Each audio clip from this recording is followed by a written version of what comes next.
Ингээл энийг л яж яхах л та төгс харагдсан юм гэдэг хүмүүс аяа олон байсан. Тэгээд нөгөө нэг ийм үг байдаг шүү дээ мэдхүү. Бурхан бүх хүн тусаж чадахгүй болохоор маш гоё инээмсэглэдэг хүнээр одоо юу гэдэг өөрийнхөө нөгөө юу гэдэг сайнны хүчийг илгээдэг юм аа гэд. Тэгээ тийм хүмүүс сайхан инээдэг хүнтэй таарч ивэл бити холдож байгаараа дэрэгдэн байгаараа гэд. Тэр яг нөгөө юу гэдэг лээ бурхан айгуу сайн зарлагдаа сайхан инээмсгэл бэлгэлдэг ч гэлөө нэг тийм үг байдаг. Одоо би самартч чийд. Надад тэр айгуу сэтгэл төрж ирсэн. Ер нь тэгээд нөгөө харанхуйг мэдэрсэн хүн гэрлийн хүчийг мэдэрдэг штэ тий. Харанхуй гүний хүчийг мэдэрсэн хүн гэрлийн хүчийг мэдэрдэг. Тэгэхээр аль аль нь байх ёстой зүйл. Зөндөө хүмүүс сарвал гээл. Эдгээр бүгд штэ. Яг ингээд нэг намайг яг жоох хөнгөчийг яг ингээд тулцсан үед ингээ алхам дээрээ ялахгүй бөмбөрүүлж исэн. Бүгд нь баярлалаа гэж.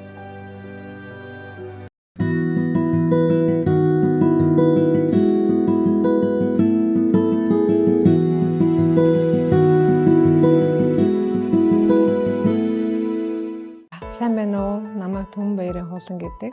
Би зураасан зургийн зураач. 2003 онд Төрөлхөрлөгийн дэд сургуулийг зураасан зургийн зураачаар төгсөөд дараа нь 2011 онд Япон улс Окинава мужийн урлагийн сургуулийг хүүхдийн намын зургаар магистр хамгаалсан байгаа. Би чинь нөгөө багада 4 настай хасаал зурдаг байсан. Хүүхэд л болгон зураг зардаг штеп. Тэгэл нөгөө тэрий маань аав маань айгу урамшуулж, урмаар шагнасан.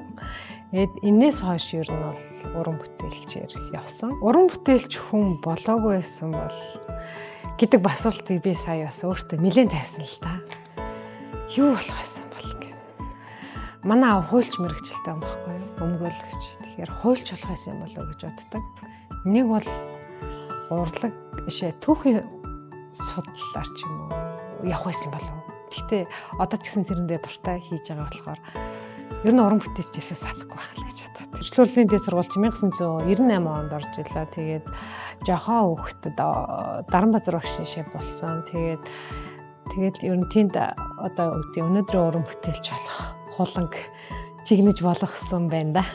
Сулбар зургуудаа болохоор би ч ястаа нөгөө димитэнж явж байхдаа богоонд бол богоонд автобусанд бол автобус онгоцонд бол онгоцон сууж байхдаа зурж ирсэн зургнуудаас оруулсан байгаа. Тэгээд одоо ингээд эргээд харахаар өмнөхийн бүтээлүүд үзэсгэлэнгийн бүтээлүүдийг бодвол энэ удаагийн бүтээл маань ингээд бодит байдал руу, амьдрал руу, тайван зүйл рүү айгу шилжиж байгаа юм байна. Сэтгэл санааны хувьд ч гэсэн тэгж өөрчлөгдөж байгаа юм байна гэдээ олж харж байгаа. Миний зургнуудын онцлог гэвэл ихвчлэн гэрэлтэй одоо юу гэдэг хүнээс нэг тийм гоё аз жаргал мэдрээсэй гэж бүтээлээд зардаг. Тэгээд энэ зургийн онцлог гэвэл 4 ордын үрэ гэдэг бүтээл байгаа. 2019 онд шаргууд зориулаад шаргуун бүтээлүүдтэй хамтраад шаргуун 4 ордын үрэ гэдэг бүтээлээ сэдвүүлж зурсан Зүнч гэдэг нэртэй зураг. Тэгээд энд болохоор хүн өөрөө нэг амьдралаа ингээд зөгнөөд хараад ирээдүгөө хэлж байгаа ч юм шиг нэг зэсгүүлэн толин дөрөг харж байгаа ч юм шиг тийм мэдрэмжээр зурсан байгаа. Юу нэг айгүй амар амгалан мэдэрдэг. Амар амгалан гэдэг чинь ер нь хүнд байх. Юу гэдэг хэр баргийн хүнд заяагаад идэггүй жаргал юм биш үү ер нь. Тэ? Тэгэл ер нь амгалан л айгүй их мэдэрдэг те. Тэгээд одоо ганцхан ураатай шүү дээ. Жаргалтай л биш бол юу ч битгий хий гэдэг. Би одоо 4 настайд бол нэг дээл хийжсэн нь санаад байдیں۔ Тэр яасан гэхлээр нөгөө 4 настай жоохон охин дүүдээ дээл хийж өгөхөд манай дүү надаас 2 дүүлтэй хайлуунаа гэд. Тэгээд эгчин чамд гоё дээл хийгээд би өчтөр зурагт үзэж байгаа сурцсан. Тэгээд нөгөө юугаар хийдэм билээ гэсэн чинь цонхны өшг юм аа аав ээж хоёр нөгөө залуухан хүмүүс торгоор хийцсэн байсан байл. Тэр торгыг ингээ дээрээс нь доош нь ажиллаад сууж исэн. Анх дүүдээ дээл хийж өгнө л гэж эхэлсэн нөхөр байгаа юм. Тэгээд тэр дээлэрээ хийгээгүй харамсалтай. Яг ингээд дээлээ хийхгээ хайчлаа сууж исэн чи аав гаднаас ороод ирсэн. Тэгээд ааваасаа айгаад хайчаа нуудаг байхгүй яартаа. Одоо өстө загнуулаад баларсан гэж бодож исэн чинь аав харснаа юу ч болоогүй юм шиг зүг зүгээр юу хийж байгаа ингээд дээл хийж гэсэн чинь За гээ яваад гэсэн. Гэтэл ингээд одоо бодоход намайг загинсан бол би тэгэж амар хүний эмэг шууд чөлөөтэй аваад уран бүтээлгийн ч гэдэм үү дүүдээ дээл хийж өгнө гэдэг зориг гарахгүй байсан баг гэж боддог.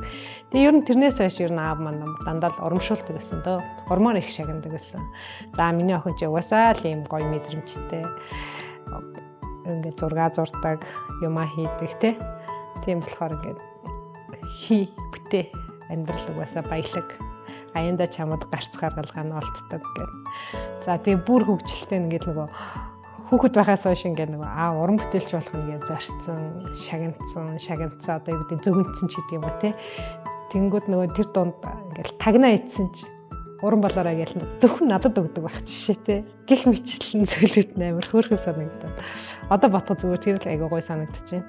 Толгой ийдсэн ч тагнааг нь өгдөг дандаа. Ингээд дээлний үнцэг ойсон ч гэсэн одоо хөвөрдөх, шидэх, хавах энэ төр гэдэг зүйлүүдийг хүртэл хоёр эмээгээсээ сурч ирсэн гэх мэт.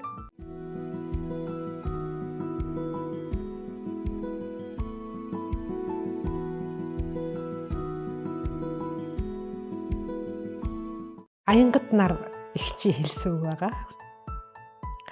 Битээ зогс минь дөө.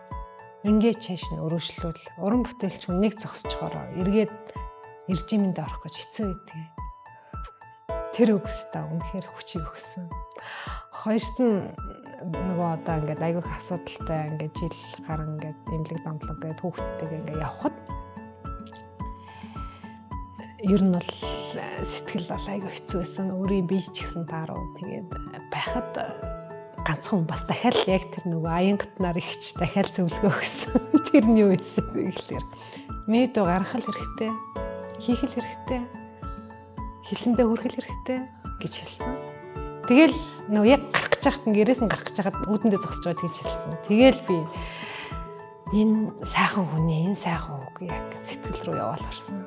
Нөгөө уран бүтээлч хүмүүсийн нэг онцлог байдаг шүү дээ. Бүгдээрээ масаараа одоо дуучч бай тийм алга тагшилтанд урам авч яадаг ч юм уу тий. Тий би ингээд 5-6 жил ингээд завсарлаад уран бүтээлээ эргүүлээд хийхэд миний бүтээлийг айгүй их хүн хүлээж ирсэн мэдрэмж надад амар гой санагдсан. Ингээд би хэрвээ ингээд бүтээлээ хийхгүй зогсчих юм бол ийм олон хүн сэтгэлийн цангалд орох юм байна гэдгийг би тэндээс харсан. Тэгэхээр надад юу гэж бодогдсон бэ гэхээр бүтээлээ өшөө хийх хэрэгтэй юм байна. Өшөө одоо тэр сэтгэлийн мухарт гаргах гээд байгаа зүйлүүдээ бүгдийг гаргах хэрэгтэй юм байна.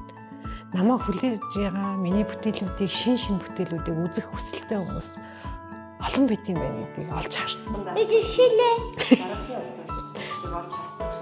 Жишээлээ. За.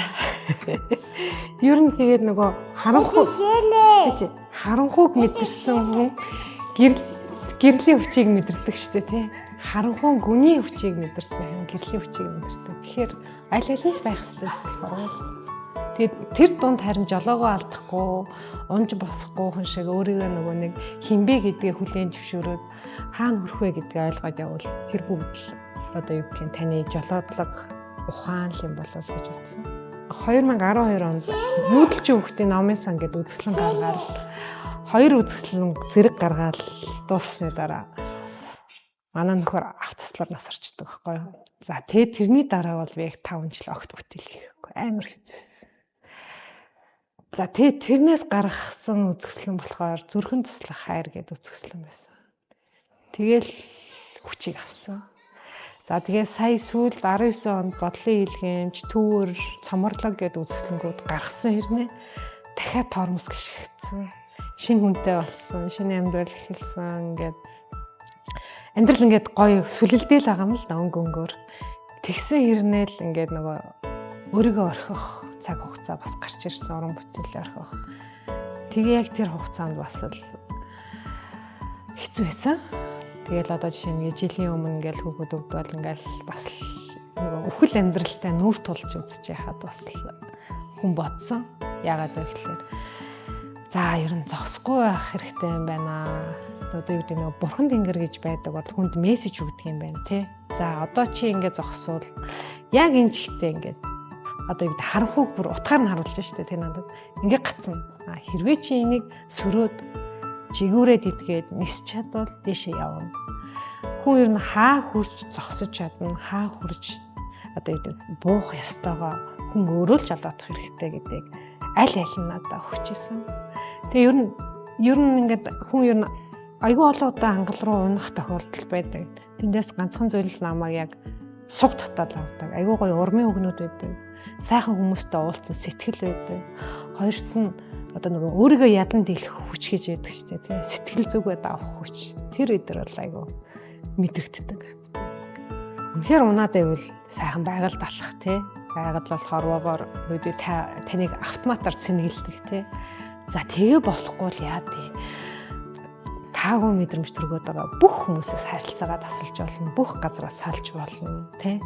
Тэгээ яг өөрийнхөө дотоодыг аягүй сайн сонсож байгаасаа л гэж хэлмээр байна. Хүн өөрийнхөө зүрх сэтгэлийг сонсоод эхлэхээр гадаад ертөнц яаж ч чиний эсрэг байсан чамайг хайрладаг, инхрийлдэг, хамгаалдаг, авардаг гэж хэлмээр байна. Ингээл энийг л яж яхах л та дүгс харагдсан юм гэдэг хүмүүс аяа олон байсан. Тэгээд нөгөө нэг ийм үг байдаг шүү дээ мэдгүй. Бурхан бүх хүн тусаж чадахгүй болохоор маш гоё инээмсэглэдэг хүнээр одоо юу гэдэг өөрийнхөө нөгөө юу гэдэг сайнны хүчийг илгээдэг юм аа гэд. Тэгээ тийм хүмүүс сайхан инээдэг хүнтэй таарч ивэл бити холдож байгаараа дэрэгдэн байгаарай гэд. Тэгээ яг нөгөө юу гэдэг бурхан айгүй сайн зарлагдаа сайхан инээмсэгэл бэлгэлдэг ч гэлөө нэг тийм үг байдаг. Одоо би самартчихэд надад тэр айгүй сэтгэл төрж ирсэн. Яг ингээл бодонгот аав ээжтэй талархмаар байна.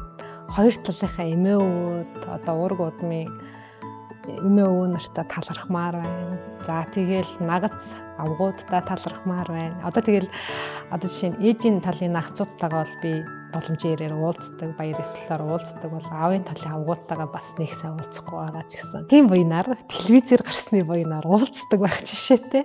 Ээж рүү залгаал хөөе манай нөгөө хин хулан гарч ийн гэл.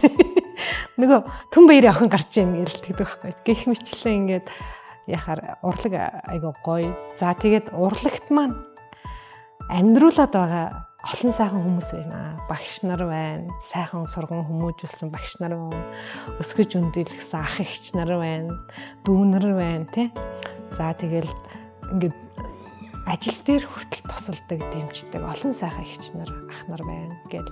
Одоо нэрийн дурдвал дурдах хэрэггүй юу? Дурдвал бас дуусахгүй хахал гэж болж байна. Гэхдээ яг товчхон дурдчих. Одоо шаргуун ихнэр ган чимэгчтэй талархаж байгаагаа илэрхийлье. Тэмүүлэн ахта бас баярлаа гэж хэлье. За тэгээд төдийгөөс өдий хүртэл намайг өстө уггүй дэмжиж байгаа оюун жаргал ихчтэй баярлаа гэж хэлье. За мөн Арднаа базрын болор ихчтэй баярлаа гэж хэлье. Болор ихч бол ерөөсөө яг л миний төрс ихч шиг байдаг. Хаач явсан. Хүү хулаа их чинь тэгээ зохицолцсон шүү гэл. Би нэг заавал тэр хүнээс юм авч явах хэвээр юм шиг мэдрэмжийг хүртэл надад бүгтэл надад тусалдаг. За тэгэл олон хүмүүс байна да. Одоо жишээ нь манай нөхрийн найзууд, бурхан болсон нөхрийн найзууд гээд 10 гаруй ах нар байдаг. Бача, Баги, Нима, Мөнхөө ах, Мөнхбаатар гэдгээр сугуур санчир гээл зөндөө хүмүүс байна. Саруул гээл. Эдгээр бүгд нь штэ. Яг ингээд нэг намайг яг жоох хөвгчийг яг ингээд нэг тулцсан үед ингээд алхан дээрээ ялахгүй бөмбөрүүлж исэн. Бүгд энд нь баярлалаа гэж хэлээ.